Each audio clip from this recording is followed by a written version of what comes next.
Story with Binaca. सुनिए कहानी Binaca की जुबानी। तो लीजिए, हाजिर है मन्नू भंडारी की कहानी स्त्री सुबोधिनी। प्यारी बहनों, न तो मैं कोई विचारक हूं, न प्रचारक, न लेखक, न शिक्षक। मैं तो एक बड़ी मामूली सी नौकरी पेशा घरेलू औरत हूं जो अपनी उम्र के 42 साल पार कर चुकी है। लेकिन उस उम्र तक आते आते जिन स्थितियों से मैं गुजरी हूं, जैसा अहम अनुभव मैंने पाया है, चाहती हूं कि बिना किसी लाग लपेट के उसे आपके सामने रखूं और आपको बहुत सारे खतरों से आगाह कर दूं। अब सीधी बात सुनिए, सीधी और सच्ची। मेरा अपने बॉस से प्रेम हो गया। वाह, आपके तो चेहरे पर चमक आ गई। आप भी क्या करेंगे, प्रेम कमबख्त है ही ऐसी चीज।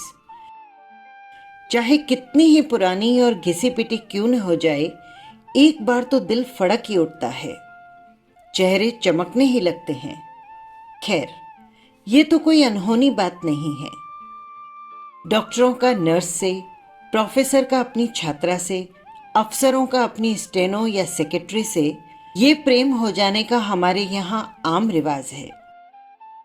हाँ, ये बात बिल्कुल अलग है कि उनकी ओर से इसमें प्रेम कम और शगल ज्यादा रहता है।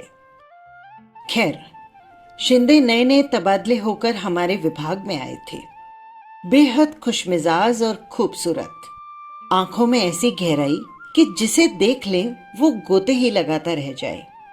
बड़ा शायराना अंदाज था उनका, और जल्द ही मालूम पड़ गया कि वे कविताएं भी लिखते हैं। पत्र पत्रिकाओं में वे धड़ाधड़ छपती भी रहती है, और इस क्षेत्र में उनका अच्छा खासा नाम है। आयकर विभाग की अफसरी और कविताएं, है ना कुछ बेमेल सी बात, पर यहां उनके जीवन की हकीकत थी।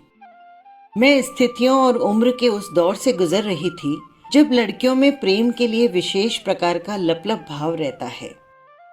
बूढ़ी माँ 3 छोटे भाई बहनों के साथ गांव में रहती है, और मैं इस महानगरी में कामकाजी महिलाओं के एक हॉस्टल में।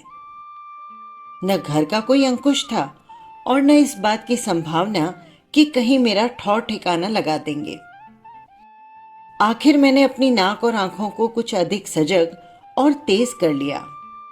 बस ऐसा करते ही मुझे हर नौजवान की नजरों में अपने लिए विशेष संकेत दिखाई देने लगे, और उनकी बातों में विशेष अर्थ और आमंत्रण की गंध आने लगी।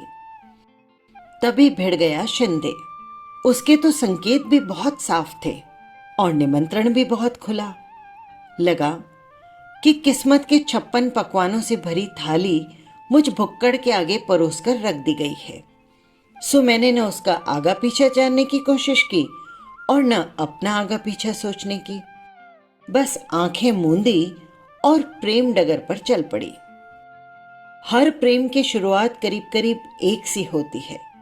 प्रेमियों को वो सारी बातें जितनी रोमांचकारी और गुदगुदाने वाली लगे, देखने सुनने वालों को बड़ी उबाऊ और सपाट लगने लगती है। शामें हमारी किसी रेस्तरा के नीम अंधेरे कोने में बीतती तो कभी बाग के झुरमुट के बीच, कभी हम आपस में उंगलियां उलझाए रहते, तो कभी वो मेरी लटों से खिलवाड़ करता रहता। एक बार तो उसने कविता में मेरे बालों की उपमा बदली से दे दी।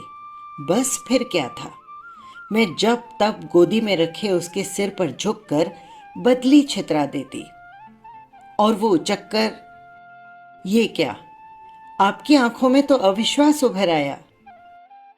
मैं समझ गई, एक सीनियर अधिकारी और ऐसी छिछोरी फिल्मी हरकतें।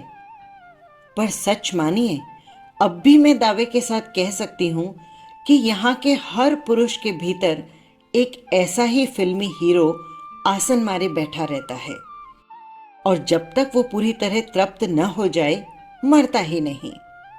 उम्र के किसी भी दौर पर, उस समय चाहे वो 6 बच्चों का बाप ही क्यों न हो जाए, जहां तक मौका मिलते ही भड़बड़ाकर जाग उठता है और पूरी तरह अपनी गिरफ्त में जकड़ लेता है। फिर तो बड़ी बड़ी तोपें तक ऐसी बचकाना और बेवकूफाना हरकतें करती है कि बस। तौबा तौबा, न कोई शर्म न उम्र का लिहाज। आजकल की लड़कियों ने उस राज को अच्छी तरह समझ लिया है, पर मैं तो उन बहनों को सावधान करना चाहती हूं जो शादी के पहले से ही उस हीरो के चंगुल में आकर अपने को चौपट कर लेती है। हाँ, मैं पूरी तरह शिंदेमय हो गई, पर तभी एक भयंकर झटका लगा, बल्कि कहूं कि जो लगा उसके लिए झटका शब्द भी हल्का है। मालूम पड़ा कि शिंदे की एक अदद बीवी है जो पहली बार पुत्रवती बनकर 5 महीने बाद अपने मैके से लौटी है, यानी एक अदद बीवी और एक अदद बच्चा। मुझे तो सारी दुनिया ही लड़खड़ाती नजर आने लगी। लगा मैं बहुत बड़ा धोखा खा गई हूं। मेरे भीतर गुस्सा बुरी तरह बलबलाने लगा। बीवी बच्चे के रहते मेरी और प्रेम का हाथ बढ़ाने का मतलब? मैंने जब भी उससे घर और घर वालों के बारे में पूछा, वो 3-4 शेर दोहरा दिया करता था, जिसका शाब्दिक अर्थ होता था, मेरा न कोई घर है न दर, न कोई अपना है न पराया। इस जमीन और आसमान के बीच मैं अकेला हूं, बिल्कुल अकेला। पर मेरे लिए इन शेरों का सीधा साधा अर्थ था हरी झंडी, यानी लाइन क्लियर। सो मैं सपाटे से उस रास्ते पर चल पड़ी, बल्कि चलने में थोड़ा फुर्ती भी की। आप तो जानती ही होंगी कि इस उम्र तक शादी न होने पर लड़कियों में एक खास तरह की हड़बड़ाहट आ जाती है। वो चाहती हैं जैसा भी हो, जल्दी से जल्दी प्रेमी को पूरी तरह से कब्जे में करके पति बनाकर अपने टेंट में खोस ले। मैं भी इसी नेक इरादे से लपक रही थी कि बीच में ही औंधे मुंह गिर पड़ी। पर गिरने नहीं दिया शिंदे ने, हाथों हाथ झेल लिया। उसने बिना किसी बात को मौका दिए मुझे अपनी बाहों में भर लिया और धुआंधार रोने लगा। पिता के दबाव में आकर की हुई शादी मेरे जीवन की सबसे बड़ी ट्रेजेडी बन गई है। बीवी के रहते भी मैं कितना अकेला हूं, 2 अजनबियों की तरह एक छत के नीचे रहने की यातना। ऐसी ऐसी बातों के न जाने कितने टुकड़े आंसुओं से भीग भीग कर टपक रहे थे। मेरा विवेक मुझे संकल्प करवा रहा था कि लौट जाओ, इस दिशा में अब एक कदम भी मत बढ़ाओ। मैं रो रो के अपना संकल्प दोहरा रही थी और वो रो रो के अपना दुख दोहरा रहा था। इसी तरह हम 2-3 बार और मिले, वही बातें, वही रोना। मैंने सोचा कि आंसुओं के साथ मैं सारा प्रेम और गम भी बहा दूंगी और हमेशा के लिए अलविदा कहकर लौट जाऊंगी। पर हुआ क्या, एकदम उल्टा। आंसुओं के जल से सींचकर प्रेम की बेल तो और ज्यादा लहलहा उठी।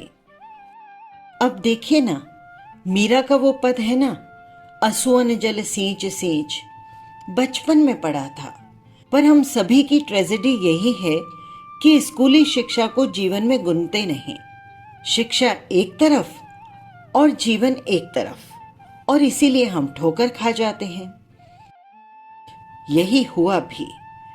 उसका दुखी और दयनीय चेहरा देखकर मेरे मन में प्रेम का ज्वार उमड़ने लगा। उसके आंसुओं ने प्रेम को इतना गीला और रपटीला बना दिया कि वापस मुड़ने को तैयार मेरे पैर अपने आप को स्वाहा करने के लिए आगे बढ़ गए। शिंदे ठहरा इस मैदान का पक्का खिलाड़ी। मेरे असमंजस और दुविधा को चट से भांप गया। केवल भांप ही नहीं गया, वरन उसने ये भी महसूस कर लिया कि बीवी की उपस्थिति से हमारे प्रेम में आपातकालीन स्थिति पैदा हो गई है। अब यदि इसे बचाकर रखना है तो प्रेम करने के तरीके में एक क्रांतिकारी परिवर्तन लाना होगा। बिना उसके मामला चलने वाला नजर नहीं आ रहा था। रेस्तरां और बाग बगीचों के बीच तो ये परिवर्तन आ ही नहीं सकता था। इसीलिए बड़ी शिद्दत के साथ एक कमरे की तलब महसूस होने लगी। 3-4 कमरा मुलाकातों में ही मैंने समझ लिया कि इन मुलाकातों के कारण उसके भीतर किसी तरह का अपराध बोध या कुछ गलत करने का भाव लेश मात्र भी नहीं है। ये काफी तृप्त और छका हुआ लगता है। मुझे समझते देर नहीं लगी कि शरीर के स्तर पर भी मैंने अपने आप को उसके लिए अनिवार्य बना लिया है। मुझे पक्का विश्वास हो गया कि मेरा ये समर्पण तुरुप के इक्के की तरह कारगर सिद्ध होगा और बाजी मेरे हाथ। निश्चय ही इन मुलाकातों ने मेरे प्रेम को बड़ी मजबूत बैसाखियां थमा दी और मेरे लड़खड़ाते कदम फिर से जम गए। वो मेरे साथ भविष्य की योजनाएं बनाता, पर उन्हें अमल में लाए तब तक के लिए एक मौन समझौता हम दोनों के बीच में हो गया। अपना शरीर, अपनी भावनाएं उसने मेरे जिम्मे कर दी और घर, बच्चा, बूढ़ा बाप और सारी पारिवारिक खींचाखींची बीवी के जिम्मे। इस विभाजन में मैं कुछ समय के लिए परम प्रसन्न। यूं भी इस उम्र में आदमी को सबसे ज्यादा भरोसा अपने शरीर पर ही होता है। शरीर पा लिया, समझो दुनिया जहान हत्या लिया। ऊपर से मुझे वो कभी बातों से तो कभी कविताओं से समझाता रहता कि मन और शरीर की पवित्र भूमि पर ही असली प्रेम पनपता है। घर की 4 दीवारी के बीच निरंतर होने वाली खिचखिच में तो वो मरता ही रहता है। मैं समझती रही और अपने को बहुत पुख्ता जमीन पर महसूस करती। वो बातें ऐसी करता कि संदेह की कोई गुंजाइश नहीं छोड़ता। मुझे पूरा विश्वास था कि एक दिन वो खूंटे से उखड़कर मेरी गिरफ्त में आ जाएगा। बीवी की याद और उसकी बातों से ही शिंदे अपना चेहरा एकदम मायूस बना लेता और बिना कहे ही मेरे दिमाग में ये बिठाने की कोशिश करता कि बीवी बनते ही औरत उबाऊ और त्रासदायक बन जाती है, कि रिश्ते में बनते ही प्रेम नीरस और बेजान हो जाता है, और ये भी कि सच्चे प्रेमियों को हमेशा मुक्त रहना चाहिए। बीवी बनने की ललक जब तब मेरे भीतर जोर मारती थी। सच बात तो ये है कि मुझे तो घर भी चाहिए था, पति भी और बच्चे भी, पर उसे तो जैसे बीवी नाम से ही चिढ़ हो गई थी। कभी कभी तो वो अपनी बीवी के कर्कश स्वभाव और तुनक मिजाजी की बात करते करते रो पड़ता और तब मैं लपक कर उसे बाहों में भरती, अपने होठों से उसके आंसू पोंछती और उसे हौसला बंधाती कि जल्द ही हम कुछ ऐसा करेंगे कि वो इस दुख से मुक्त हो जाए, और ये भी कि मैं उसे एक सही और सुखद जिंदगी दूंगी। मगर ये आश्वासन उसके लिए कम और मेरे अपने लिए ज्यादा होता था। दिन सरकते जा रहे थे और अपने प्रेम करने के तरीके में क्रांतिकारी परिवर्तन लाने के बावजूद भी स्थिति जहां की तहां थी।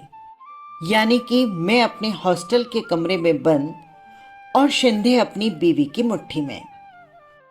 आज सोचती हूं तो अपने पर ही 100 धिक्कार के साथ आश्चर्य भी होता है कि कैसे मेरी बुद्धि पर ऐसा मोटा पर्दा पड़ गया कि मैं ये भी नहीं सोच सकी कि उसकी बीवी भी आखिर मेरी तरह ही एक स्त्री है, अपने पति के छलावे और मक्कारी के शिकार। पर नहीं, ये तो तब समझ में आया जब उसकी मक्कारी ने मुझे भी तबाही के कागार पर ला पटका। तभी मैंने सोचा कि क्यों न मैं जब तक वहां उपस्थित होकर उसके त्रास को इतना बढ़ा दूं कि वो खुद ही अपमानजनक स्थिति को नकार कर अलग हो जाए। रकीब को सामने देखकर अच्छे अच्छों के हौसले पस्त हो जाते हैं, फिर अपमान और अपेक्षा की आग में झुलसी इस औरत का हौसला ही क्या होगा। और यही सोचकर आखिर में एक दिन शिंदे के घर जा धमकी। एक सुहागिन औरत की सारी नियामतों, यानी कि बूढ़े ससुर के वरद हस्त की छत्र छाया और बच्चे के पोतड़े के वंदन बार के बीच दूधो नहाई पूतों फली भाव से वो कुर्सी पर विराजमान थी। मुझे देखकर उसके चेहरे पर किसी तरह का कोई विकार नहीं आया। विकार तो मुझे देखकर शिंदे के चेहरे पर आया, जिसे उसने थोड़ी सी कोशिश करके अफसरी नकाब के नीचे ढक लिया। दफ्तरी भाषा में दफ्तरी बातें करके उसने मुझे वहां से चलता किया, पर बाहर निकलते समय हाथ दबाकर लाड में लिपटी हल्की सी फटकार के साथ शाम को कमरे पर आने का निमंत्रण भी दे दिया। मैं उसकी बीवी को त्रस्त करने गई थी, पर खुद ही त्रस्त और पस्त होकर लौट आई। मुझे आश्चर्य हो रहा था कि ये औरत है या मांस का लौंदा। इसका आदमी 3 साल से एक दूसरी लड़की के साथ मस्ती मार रहा है और उसे न कोई तकलीफ न कोई कष्ट। मैं इसकी जगह हूं तो शायद एक दिन भी इस तरह की अपमानजनक स्थिति को बर्दाश्त न करूं। इसके शरीर पर चमड़ी लिपटी है या गेंडे की खाल? ये तो मुझे बहुत बाद में अपने अनुभव ने सिखाया कि अधिकतर शादीशुदा औरतें ऐसी ही होती है, जिन्हें अपनी घर की दीवारों से बेशुमार लगाव होता है। इतना ज्यादा कि धीरे धीरे उन दीवारों को ही अपने शरीर के चारों तरफ लपेट लेती है। फिर मान अपमान के सारे हमले उनसे टकराकर बाहर ही ढेर हो जाते हैं और वे उनसे बेअसर सती साध्वी सी भीतर सुरक्षित बैठी रहती हैं। शाम को शिंदे मुझ पर एकदम बरस पड़ा कि मैंने उसके घर पर आने की मूर्खता क्यों की। कितना चौकस रहना पड़ता है उसे हर समय, जिससे उसकी बीवी को इस प्रसंग की हवा भी न लग सके, वरना तो वो शूर्पणखा की तरह ऑफिस, परिवार और सारे शहर में हड़बोंग मचाकर रख देगी। मौका लगा तो मेरा झोंटा पकड़कर सड़क पर जूते लगवाएगी। और बड़ी चालाकी से उसने मेरे मन में अपनी पत्नी के लिए, जिसे वो अक्सर कोतवाल कहता था, ढेर सारी नफरत और आक्रोश भर दिया।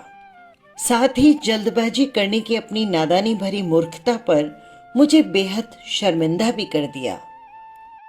देखा आपने कैसे शातिराना अंदाज से पुरुष नफरत और गुस्से की सुई अपनी ओर से सरकाकर दोनों औरतों की ओर घुमा देता है।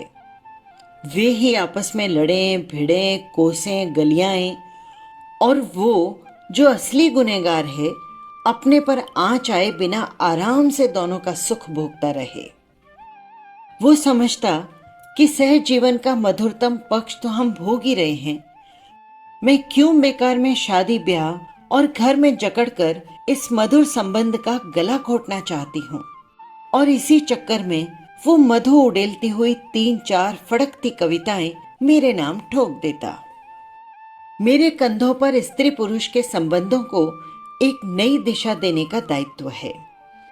अगली पीढ़ी अधिक स्वस्थ, अधिक मुक्त जिंदगी जी सके, उसके लिए हमें पहल करनी होगी, एक उदाहरण रखना होगा, चाहे उसके लिए हमें खादी क्यों न बन जाना पड़े। शिंदे तो ये बातें झाड़कर मजे से अपनी बीवी का बगलगीर हो जाता और मैं असली अर्थों में खाद बनी अपने कमरे में सड़ती रहती। तभी शिंदे का तबादला हो गया। मैं एक बार फिर से डगमगा गई। मुझे लगा बस अब ये मेरी जिंदगी से निकला। पर उस समय तो बस शिंदे में ही प्राण बसते थे। लगता था उसके बिना मैं जी नहीं सकूंगी। गलत सही की समझ ही कहाँ रह गई थी। मैं उसे पाना चाहती थी और वो मुझे खोना नहीं चाहता था। उसके साथ होटल में गुजारे वे दिन मैं तो भूल ही गई कि हम दोनों के बीच कोई तीसरा भी है। तबीयत एकदम लहलहा उठी। एक बार तो उसने बकायदा योजना बनाई कि पत्नी को यहां न बुलाकर उसके पिता के घर भेज देगा और धीरे धीरे उसे कानूनी कार्यवाही करने के लिए राजी कर लेगा। यदि इसके लिए वो तैयार नहीं हुई तो वो मजबूर करेगा। बातों का तो वो बादशाह था ही। पत्र लिखने में भी उसे कमाल हासिल था। शरीरों में जो दूरी आ गई उसे वो पत्रों की भाषा से पाटता रहता। पत्रों में मुझे वो दिव्य प्रेम का दर्शन समझाता। मेरे जन्मदिन पर अपने इसी दिव्य प्रेम में डुबोकर उसने एक खूबसूरत सा तोहफा मेरे लिए भेजा। कभी वो चांदनी रात के गीत लिखकर भेजता तो कभी साथ में बिताए मधुर क्षणों की याद को ताजा करने वाली कविताएं। उसने आंखों में सचमुच के आंसू भरकर कहा कि मैं ही शिंदे की प्राण हूं, शिंदे की प्रेरणा हूं। घर परिवार के अतिरिक्त शिंदे का जो कुछ भी है, और वही तो असली शिंदे है। वो उसने मुझे पूरी तरह सौंप रखा था और तुरंत उसने अपनी बात का प्रमाण पेश कर दिया, मुझे समर्पित किया हुआ अपना नया कविता संग्रह। हाथ से उस पर लिखा हुआ था प्राण को। उसकी प्रेरणा और प्राण बनने का हश्र ये हुआ कि वो तो दिन दूना रात चौगुना फलता फूलता रहा। धन, यश, सफलता, मान सम्मान सभी का मालिक, और मैं भीतर ही भीतर जुलसकर काठ का कुंदा हो गई, सब ओर से मर गई, मुरझाई, टूटी और पस्त। मैं समझ गई कि मैं बुरी तरह ठगी गई हूं। धीरे धीरे उम्र की बढ़ोतरी, ऑफिस और दुनियादारी की निरंतर बढ़ती जिम्मेदारियों के बीच शिंदे की रोमानी जरूरतें घटती चली गई। परिणाम ये हुआ कि हमारे बीच चलने वाले पत्रों की संख्या कम और मजमून मौसम के सर्द गर्म होने पर आकर टिक गया। 8 साल तक चलने वाला प्रेम प्रसंग महज एक खिलवाड़ था, जिसकी बाजी बड़ी होशियारी से शिंदे ने बांटी। ब्रह्मजाल के कटते ही नजर साफ हुई तो बाजी में बटे हुए पत्तों का ये नशा रह रहकर मेरी आंखों में उभरने लगा। तुरुप का इक्का यानी घर उसके पास, तुरुप का बादशाह यानी बच्चा उसके पास, तुरुप की बेगम यानी बीवी और प्रेम करने के लिए प्रेमिका उसके पास, तुरुप का गुलाम यानी नौकर चाकर गाड़ी बंगला उसके पास। इसका सीधा साधा मतलब ये कि तुरुप के सारे पत्ते उसके पास, और मुझे मिले उसके दिए हुए छक्के पंजे यानी टोटके की तरह पुड़िया में बंधे दार्शनिक लफाजी में लिपटे हवाई प्यार के चंद जुमले। इन टटपुंजिया पत्तों के सहारे मैं ज्यादा से ज्यादा इतना ही कर सकती थी कि जिंदगी भर उसकी पूंछ पकड़े रहती और उसे ही अपनी उपलब्धि समझ समझकर संतोष करती। मन बहुत घबराता तो उस पूंछ से हवा करके उसके साथ बिताए मधुर क्षणों पर जमी समय की धूल उड़ाकर कुछ समय के लिए अपना खालीपन भर लेती। निहायत हवाई बातें पल्ले से बांधे बांधे मैंने तो अपनी जिंदगी को बर्बादी के कागार पर ला पटका। अब मैं चाहती हूं कि ये सारी दुनियादारी की बातें अपनी हजारों हजार मासूम किशोरी बहनों के पल्ले बांध दूं, जिससे वो मेरी तरह भटकने से बच जाएं। इस देश में प्रेम के बीज मन और शरीर की पवित्र भूमि में नहीं, ठेठ घर परिवार की उपजाऊ भूमि में ही फलते हैं और फूलते हैं। मेरी बहनों, भूल कर भी शादीशुदा आदमी के प्रेम में मत पड़ना। दिव्य और महान प्रेम की खातिर बीवी बच्चों को दांव पर लगाने वाले प्रेम वीरों की यहाँ पैदावार ही नहीं होती। 2 नावों पर पैर रखकर चलने वाले शूरवीर जरूर आपको सरेआम मिल जाएंगे। हाँ, शादीशुदा औरतें चाहें तो भले ही शादीशुदा आदमी से प्रेम कर लें। जब तक मन चाहा प्रेम किया और मन भर गया तो लौटकर अपने खूंटे पर। न कोई डर न घोटाला, जब प्रेम पर लगा हो शादी का ताला। बस यही थी कहानी। फिर मिलेंगे किसी नई कहानी के साथ। नमस्कार।